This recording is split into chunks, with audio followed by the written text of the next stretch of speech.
और यही इसके खौफ की वजह है। यही वजह है कि यह अदालतों के अंदर पेश होने से गुरेजा और कासिर है।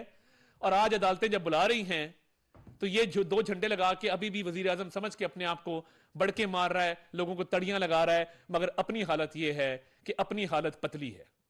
और इतनी पतली है कि शायद ये किसी ज़हनी मर्ज का शिकार ना हो जाए इस खौफ के अंदर।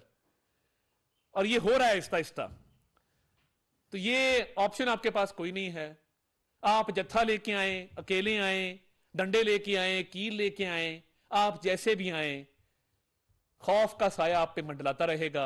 अदालत के कटहरे में आपको खड़ा होना पड़ेगा।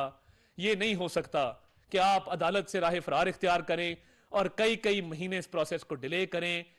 यह लाजिम है कि फर्द जुर्म आयद होगी, अरबों की चोरी का जवाब देना होगा। कोई टांग या कोई पाइल्स की बीमारी आपको इस काम से नहीं बचा सकेगी।